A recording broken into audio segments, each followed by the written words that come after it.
Pháp Sư Tịnh không nói gì về thời mạt Pháp. Ngày nay, khi nhìn vào thế giới xung quanh, chúng ta dễ dàng nhận thấy biết bao nhiêu điều bất ổn, thiên tai liên miên, chiến tranh khắp nơi, dịch bệnh không dứt, lòng người hoang mang, đạo đức suy đồi. Rất nhiều người tự hỏi, có phải chúng ta đang sống trong thời mạt Pháp không? Pháp Sư Tịnh không một vị cao tăng suốt đời Hoằng Dương chánh Pháp, nhất là Pháp môn Tịnh Độ đã nhiều lần nhấn mạnh rằng, đúng vậy, đây chính là thời kỳ mạt Pháp, nhưng không phải vì Phật Pháp không còn linh nghiệm, mà bởi vì tâm người đã mạt. Theo lời Phật dạy, sau khi Đức Thích Ca Mâu Ni nhập Niết Bàn, giáo Pháp sẽ trải qua 3 thời kỳ, chánh Pháp kéo dài 500 năm, là thời mà người tu hành có thể chứng quả. Tiếp theo là tượng Pháp, kéo dài 1000 năm, hình thức tu hành vẫn còn nhưng tâm Pháp đã suy giảm. Và cuối cùng là mạt Pháp, Pháp vẫn còn đó, chùa vẫn xây, tượng vẫn lớn, Pháp hội vẫn đông, nhưng người thật sự tu hành chân chánh thì rất hiếm hoi. Pháp Sư Tịnh không nói rằng, thời mạt Pháp không phải vì Phật Pháp không linh, mà là do con người không còn tin sâu nhân quả, không chịu tu hành chân thật nữa. Con người thời nay ham danh ham lợi, sống vì vật chất, tâm ngày một rối loạn. Họ học Phật nhưng không hành, thậm chí còn cải sửa lời Phật dạy, dùng Phật Pháp như một phương tiện để mưu cầu lợi ích cá nhân. Pháp Sư chỉ rõ, tự tâm bất thiện thì thiên tai hiện ra. Tâm niệm con người càng xấu, thế giới càng rối loạn. Những thiên tai, chiến tranh, dịch bệnh không phải ngẫu nhiên mà có tất cả đều bắt nguồn từ tâm xấu ác, tham, sân, si của con người chiêu cảm mà thành. Tuy nhiên, giữa thời mạt Pháp này, Pháp Sư Tịnh không tha thiết khuyên mọi người nên quay về nương tựa pháp môn Tịnh Độ. Bởi vì trong thời đại ngày nay, căn cơ chúng sanh yếu, phiền não sâu nặng, thời gian tu tập lại ít ỏi, thì pháp môn Tịnh Độ chính là con đường ngắn nhất, dễ thực hành nhất và chắc chắn nhất để một đời thành tựu. Ngài nhấn mạnh rằng, chỉ có niệm Phật cầu sanh Tịnh Độ mới là con đường an toàn nhất trong thời đại hiện nay. Chúng ta chỉ cần giữ 3 điều căn bản: tín nguyện hạnh, tin sâu nhân quả, tin lời Phật, tin có thế giới cực lạc, nguyện tha thiết vãng sanh, và hành chỉ miên mật câu A Di Đà Phật, sống đời thiện lành, buông bỏ thị phi, không tranh không cầu. Pháp Sư từng nhiều lần rơi nước mắt khi cảnh tỉnh đại chúng rằng, quý vị không còn nhiều thời gian nữa, tai nạn đang trực chờ. Nếu không thật sự tu hành, thật sự niệm Phật, thì đời sau sẽ vô cùng đau khổ. Ngài nhấn mạnh một điều quan trọng, cầu phước không bằng cầu vãng sanh. Tu hành không cầu gì khác, ngoài một đời này được vãng sanh về Tây Phương cực lạc.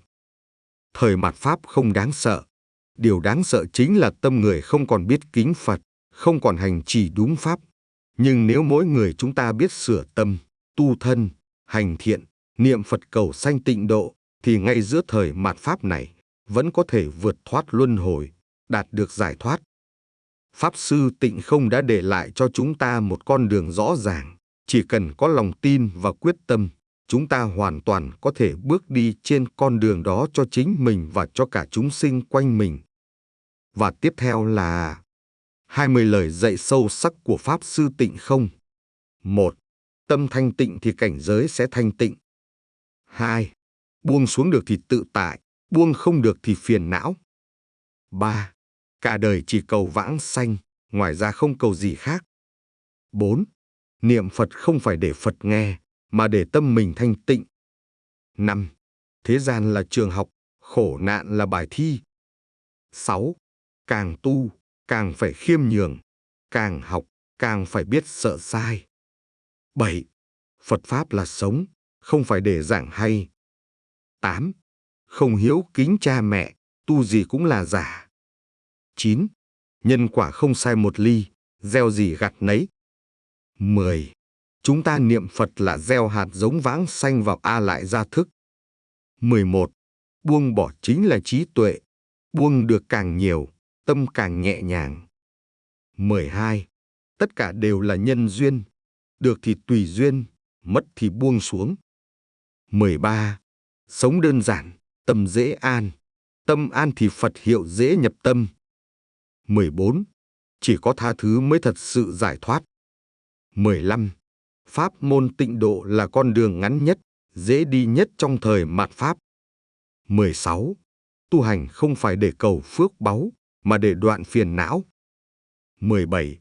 Muốn độ người khác, trước phải độ chính mình. 18. Không cần nhiều pháp, một câu A-di-đà Phật là đủ. 19. Tất cả đều là giả, chỉ có niệm Phật là thật. 20. Chúng sanh có cảm, Phật liền có ứng. Chân thành thì cảm ứng đạo giao. Những lời dạy của Pháp Sư Tịnh không giống như ngọn đèn giữa đêm tối, soi đường cho chúng ta trở về với tự tánh thanh tịnh, trở về với đời sống giản dị mà đầy trí tuệ và từ bi. Giữa cuộc đời nhiều biến động, nếu chúng ta có thể ghi nhớ, suy ngẫm và thực hành những lời dạy này, thì dù đang sống trong thời mạt Pháp, tâm vẫn có thể an, đường vẫn có thể sáng.